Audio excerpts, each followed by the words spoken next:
आप सभी स्टूडेंट्स का बहुत-बहुत स्वागत है कार्तिक शर्मा के इस ऑनलाइन लर्निंग प्लेटफॉर्म पे हमारे। और आप सभी से मैं उम्मीद करता हूँ कि आप सभी अच्छे होंगे और खूब मौज-मस्ती से अपनी पढ़ाई-लिखाई कर रहे होंगे। अब हम बात करते हैं आज के सबसे पहले और सबसे इम्पोर्टेंट टॉपिक के बारे में, जो बहुत ही ज़्यादा ज़रूरी है, ठीक है? हमारा जो चैनल है कार्तिक शर्मा, ये किस पर्पस के लिए बनाया गया है? यहाँ से आपको क्या-क्या चीज़ें मिलेंगी जो आपके फ्यूचर में फ़ोकस करने वाले जो एग्ज़ाम्स हैं, आपके करियर के लिए, आपके हायर स्टडीज़ के लिए, उसमें आपकी हेल्प करेगी। तो देखिए, आज के टाइम में क्लास 12th के बाद जब भी कोई स्टूडेंट ये ड्रीम देखता है कि हमें, अगर आप आईआईटी नहीं जाना चाहते, नीट नहीं करना चाहते, तो आपके पास ऑप्शंस क्या हैं? तो आपके पास गवर्नमेंट जॉब ऑप्शन है, आपके पास गवर्नमेंट कॉलेजेस का ऑप्शन है, प्राइवेट कॉलेजेस का ऑप्शन है, प्राइवेट जॉब्स का ऑप्शन है, ठीक है? अब हर प्राइवेट जॉब और हर गवर्नमेंट जॉब मिल जाए ये आपको ज़रूरी नहीं है, इसलिए जो है कई ऐसे एग्ज़ाम्स होते हैं जिनको आप अपीयर करते हैं। जैसे अब 12th के बाद एक बहुत ही फेमस एग्ज़ाम है आईपी मैट, जो आईआईएम में डायरेक्ट आपको पहुंचा सकता है। उसके लिए एग्ज़ाम्स कंडक्ट होते हैं और उसका एंट्रेंस एग्ज़ाम, ठीक है, जिसमें आईआईएम इंदौर ने सबसे पहले शुरू किया था आईपी मैट एग्ज़ाम। अब तो बाकी आईआईएम्स भी कराते हैं। ये 5 ईयर्स का जो है डिग्री प्रोग्राम है, डुअल डिग्री प्रोग्राम है, बीबीए प्लस एमबीए का। इसके अलावा CUET, common university entrance test. इसके अलावा अगर कोई स्टूडेंट है कि सर हमें जो है क्लियर है कि हमें होटल मैनेजमेंट के लाइन में जाना है, फील्ड में जाना है, तो आप एनसीएचएम जेई भी दे सकते हैं। ये national catering hospitality and management के लिए जो इंडिया के टॉप गवर्नमेंट कॉलेजेस हैं, जैसे आईएचएम दिल्ली पूषा जिसे हम जानते हैं, IHM Lucknow, IHM Bangalore, IHM Mumbai, top के सारे जो आईएचएम्स हैं, आप इसके थ्रू, इस एंट्रेंस एग्जाम के थ्रू अच्छा स्कोर करके आप उसे ज्वाइन कर सकते हैं। अगर आपका ये ड्रीम है कि हमें होटल मैनेजमेंट के लाइन में जाना है, आपको क्लियर रहना होगा कि हमें कहाँ जाना है। अब बात करते हैं उन स्टूडेंट्स की जो ऑन एन एवरेज हैं, ठीक हैं, ओके ओके टाइप। अब है कि सर मुझे तो किसी प्राइवेट कॉलेज में जाना है और अपनी ग्रेजुएशन ढंग से बस कंप्लीट करनी है, कोई अच्छे कॉलेज बताओ। आप नरसिंह मंजी के एग्ज़ाम्स दे सकते हैं, निम्स करके एग्ज़ाम होता है, एनएमआईएमएस। तो ये जो हैं आपके एग्ज़ाम्स होते हैं। इसके अलावा आपके और भी एक एग्ज़ाम होते हैं, एमएचसीईटी, एमएच सेट के नाम से भी जाना जाता है। आप उसको भी दे सकते हैं, उसके थ्रू आप बीए, बीएलएल, बीकॉम, बीटेक, बहुत से कोर्सेज़ हैं, आप जिस कोर्सेज़ में जाना चाहे अपने कोर्स के हिसाब से सिलेबस देख करके आप उसकी प्रिपरेशन कर सकते हैं, ठीक है? इसके अलावा जो स्टूडेंट्स 12th के बाद, बहुत से ऐसे स्टूडेंट्स होते हैं जो गवर्नमेंट जॉब की तैयारी करते हैं, बहुत से स्टूडेंट होते हैं जो ग्रेजुएशन में प्रिपेयर करते हैं अपने गवर्नमेंट जॉब के लिए, क्योंकि फाइनली हम पढ़ाई करते हैं 3 साल बाद करें जॉब या 12th के बाद से प्रिपरेशन शुरू करें, मिलना तो हमें आखिर में गवर्नमेंट या प्राइवेट जॉब ही है, क्योंकि भाई रोटी पानी तो घर का चलाना होगा ना अब 5 साल बाद खुद से ही, तो कैसे करेंगे आप? तो जॉब होनी चाहिए। तो कुछ बच्चे प्रिपेयर भी करते हैं, जैसे रेलवे के एग्ज़ाम होते हैं, आरआरबी, एनटीपीसी होता है, ग्रुप डी होता है, तो उस टाइप के भी एग्ज़ाम्स की बच्चे तैयारी करते हैं। और बहुत ही एक अच्छे लेवल की जॉब होती है, ग्रेजुएशन के लेवल पे भी, अंडर ग्रेजुएट लेवल पे भी, ठीक है। इसके अलावा एसएससी के एग्ज़ाम्स होते हैं, कई टाइप के एग्ज़ाम्स होते हैं, और एसएससी का जो भी एग्ज़ाम होता है ये सेंट्रल गवर्नमेंट करवाती है और रिक्रूटमेंट होता है उनके लिए, सेंट्रल गवर्नमेंट में जहाँ जहाँ पोस्ट खाली होती है वहाँ के लिए। अब हम बात करेंगे कि सर आप ये सेशन जो है किस पर्पस से ला रहे हो।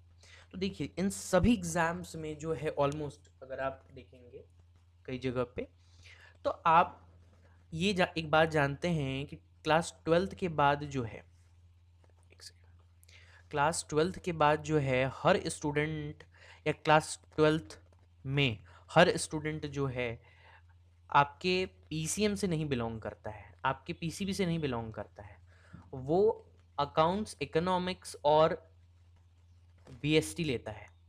कुछ बच्चे होते हैं हिस्ट्री, पॉलिटिकल साइंस, ज्योग्राफी लेते हैं। तो इस टाइप के भी बच्चे होते हैं, तो उनकी मैथ्स वीक होती है।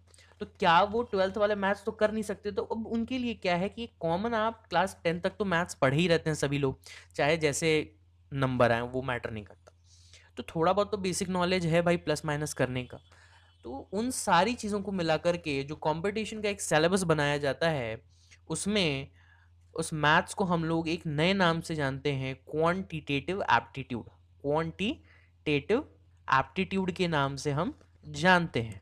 अब उसमें क्या होता है कई बार कि स्टूडेंट कंफ्यूज है कि सर क्वांटिटेटिव एप्टीट्यूड क्या है, इसका सिलेबस तो अलग है।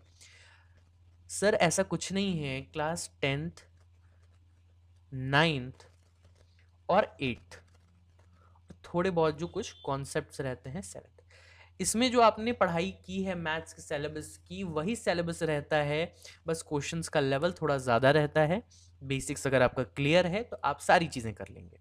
लेकिन लेकिन आज के टाइम में सबसे ज़्यादा प्रॉब्लम्स स्टूडेंट्स को मैथ्स में ही हो रही है। जाहिर सी बात है कि बोर्ड्स में उन्होंने अच्छा स्कोर किया है, लेकिन कई बार बच्चे अच्छा स्कोर करने के बाद अपनी फील्ड चेंज कर देते हैं तो परसेंटेज गिरते हैं। तो उनकी इन सारी प्रॉब्लम्स के लिए हम लोग जो है पहले बेसिक्स एकदम शुरू करेंगे। ऐसा नहीं है कि मैंने आपको इन सारे एग्जाम्स की जो बात बताई है मैं इन एग्जाम्स के हिसाब से आपको नहीं प्रिपेयर करूंगा। मेरा टारगेट हमेशा है कि आप जिस एग्जाम में भी बैठें आप हमेशा बेस्ट प्रिपेयर करके जाएं, क्योंकि आप नंबर के पीछे मत भागिए। मैं कहता हूँ आप भागिए किसके पीछे? पढ़ाई के पीछे। अगर आपके पास पढ़ाई सही आपने की, सही जगह से सही नॉलेज मिला, सही चीज़ें आपको पता हैं, तो आप कभी गलत डिसीजन नहीं लेंगे और सभी लोग आपके फेवर में भी रहेंगे। तो ऐसी गलतियां ना करें, इसलिए हम जो है आपको एक अच्छी गाइडेंस देते हैं, क्योंकि हम हमेशा चाहते हैं कि हमारे स्टूडेंट जो है एक ऐसे इंसान बने। हर समय ज़रूरी नहीं होता है कि आपका नंबर ही मैटर करता है। बहुत जगह पे बहुत बार होता है कि कई स्टूडेंट्स कभी अच्छा स्कोर नहीं कर पाए, बहुत टाइम तक लाइफ में अच्छा नहीं किए, लेकिन एक टाइम पे जब एक्चुअल टाइम होता है कि आपको अपने आप को प्रूव करना होता है, तो उस टाइम पे वो स्टूडेंट्स प्रूव करके दिखाते हैं जो किसी काम के नहीं होते। तो इसलिए कोई भी जो है बच्चा अपने आप को कोई वीक, कोई तेज़, कोई समझने की ज़रूरत नहीं है। मैं सिर्फ एक चीज़ जानता हूँ कि मैथ्स ब्रह्मास्त्र का जो ये पूरा हम एक सीरीज़ लेकर के आए हैं, इस सीरीज़ में हम आपको रेडी करेंगे कि आप जो है क्वांटिटेटिव एप्टीट्यूड, अगर आप किसी भी एग्ज़ाम के लिए नीचे बताए गए मेरे द्वारा जो एग्ज़ाम्स हैं उनके लिए आप प्रिपेयर कर रहे हैं, तो क्वांटिटेटिव एप्टीट्यूड आपको बेसिक टू एडवांस के लिए आपको कोई दिक्कत नहीं होगा। मैं आपको बेसिक टू एडवांस एक एक चीज़ बताऊंगा, एक एक चीज़ मैं आपको पढ़ाऊंगा, और बहुत ही आराम से, क्योंकि मैं हड़बड़ी नहीं करना चाहता, नहीं तो गड़बड़ी हो जाएगी आपके साथ। अरे मुझे तो एग्ज़ाम में नहीं बैठना है, बैठना तो आपको है, तो फिर हड़बड़ी हो जाएगी और गड़बड़ी होगा तो आपका सिलेक्शन नहीं होगा या जो भी चीज़ें होंगी। और मैं ऐसा बिल्कुल नहीं टॉलरेट कर सकता कि नहीं हो पाया या नहीं हुआ। मैं सिर्फ एक चीज़ जानता हूँ, बेस्ट करना। जो होना है ऊपर वाला बेस्ट ही करेगा, ये आपको मानना पड़ेगा। ठीक है? तो आप ये एक चीज़ ध्यान रखिएगा कि जो आपको सिलेबस अभी पढ़ाया जाएगा, सारी चीज़ें हैं वो सब हम लोग डिस्कस करने वाले हैं। तो मैथ्स ब्रह्मास्त्र का जो ये सीरीज़, ये जो सारा रिकॉर्डेड वीडियोस जाएगा, ठीक है? मैं बता दे रहा हूँ, ये रिकॉर्डेड वीडियोस के फॉर्म में आप अगर मेरा ये वीडियो देख रहे होंगे, कभी भी देखेंगे आप, आज देखें, 2 साल बाद, 4 साल बाद, 5 साल बाद, 6 महीने बाद, 8 महीने बाद, जब भी देखें, ये जो वीडियोस हैं ये आपको हमेशा हमारे चैनल पे मिलेंगे और आप इससे अपनी बेसिक्स जो चीज़ें हैं उसको क्लियर कर सकते हैं। किसी से डरने की ज़रूरत नहीं कि कोई क्या बोलेगा, नहीं आ रहा है, कोई दिक्कत नहीं यार, फ़ोन आपका अपना है, आप चुपचाप देख करके पढ़ लीजिए ना। कौन देखने जा रहा है कि आपका नाम क्या है, आप कि आपको आ रहा है कि नहीं आ रहा। भाई आपको आना चाहिए, ये ज़रूरी है। आप अपनी प्रॉब्लम्स आपको हैं, आप एक्सेप्ट करिए कि हमें नहीं आ रहा, तभी आप सीख पाएंगे। एक चीज़ क्लियर रखिएगा। इसके बाद जो है हम लोग जो है एक पूरा जो है मैथ्स का यानी क्वांटिटेटिव एप्टीट्यूड का पूरा सिलेबस जो है पढ़ेंगे, क्योंकि पहले आपको बेसिक्स क्लियर होना चाहिए। बेसिक्स अगर हमने आपका क्लियर कर दिया तो फिर जब हम क्वांटिटेटिव एप्टीट्यूड के एक्चुअल चैप्टर्स में आएंगे तो फिर आपको जो है कोई दिक्कतें नहीं आएंगी। ठीक है? तो उम्मीद करेंगे कि आप लोग जो है कोऑपरेट करेंगे हमारे साथ, और जो भी डाउट्स होंगे आपको, आप कमेंट बॉक्स में कमेंट कर सकते हैं। चैनल के अबाउट सेक्शन में आपको जो है दिए गए कॉन्टैक्ट नंबर्स हैं, टेलीग्राम ग्रुप्स हैं, चैनल्स हैं, आप उसमें ज्वाइन होकर के अपने डाउट्स पोस्ट कर सकते हैं। ठीक है? Thank you. तो चलिए अब हम मूव करते हैं अपने नेक्स्ट स्लाइड की तरफ, और जो हमारा अगला स्लाइड है इस पे हम देखेंगे सिलेबस, कि हम इस मैथ्स ब्रह्मास्त्र में क्या क्या चीज़ें पढ़ने वाले हैं। तो सबसे पहले मैं बता दूं कि कुछ एसेंशियल चेक पॉइंट्स रहेंगे जिसे हमें पढ़ना होगा, जिसे आपको याद करके रखना होगा, कि आगे चल करके आपको बहुत हेल्प करने वाली है। ठीक है? इसके अलावा जो हमारा सेकंड टॉपिक होगा वो होगा हमारा addition, subtraction, multiplication, division, ratio and proportion, percentage, LCM, HCF, Pythagoras triplets, exponents, square and square root, cube and cube root, decimal, fraction, approximation, game changing strategies. ठीक है? असेंशियल चेक पॉइंट्स क्या है sir, और ये plus minus division क्या है sir, ये तो हम जानते हैं। मुझे पता है आप माइनस करना प्लस करना जानते हैं, लेकिन जो चीज़ें यहाँ पे भी डिस्कस होने वाली हैं वो थोड़ी सी डिफरेंट रहने वाली हैं। क्यों? क्योंकि आपको घटाना जोड़ना आता है, गुणा करना भाग करना आता है, ठीक है, लेकिन आपको ये नहीं आता कि कितना जल्दी कर सकें। क्योंकि एग्ज़ाम में जो है, किसी भी आप एग्ज़ाम में बैठिए, अगर उसमें 100 बच्चे, फॉर एग्ज़ाम्पल हम मानते हैं कि 100 बच्चे अगर अपीयर हो रहे हैं, तो 20 ऐसे बच्चे होते हैं या 10 ऐसे बच्चे होते हैं जो बैठते ही नहीं हैं एग्ज़ाम में। उसके बाद बचे हुए 90 बच्चों में से जो बच्चे पढ़े रहते हैं, वो मुश्किल से 20% बच्चे रहते हैं, ठीक है? मुश्किल से 20% बच्चे रहते हैं। बाकी बच्चे या तो डाउट में हैं, या तो सिलेबस उनका जो है क्लियर नहीं है उन्हें, या तो उन्होंने मॉक्स नहीं लगाए हैं कंप्लीट करने के बाद जो भी पढ़ा है उन्होंने, या तो उन्होंने कुछ डिफरेंट ही पढ़ लिया है, कुछ अलग ही उन्हें टीचर्स ने पढ़ा दिया है। तो आपके साथ हर एक अलग अलग लेवल पे स्कैम होता है। तो वैसी चीज़ें हमें नहीं करनी है, हमें एग्ज़ाम के हिसाब से अपने आप को प्रिपेयर करना है, ठीक है। एसेंशियल चेक पॉइंट्स में हम क्या देखने वाले हैं? एसेंशियल चेक पॉइंट्स का मतलब है कि आपको नंबर्स को डबल करना आना चाहिए। यानी कि अगर 1 को डबल करेंगे तो 2, 100 को डबल करेंगे तो 200, 300 को डबल करेंगे तो 600, 500 को डबल करेंगे तो 1000। आपको 1 से लेकर के 5000 तक डबल करना आना चाहिए बिना हिचकिचाए।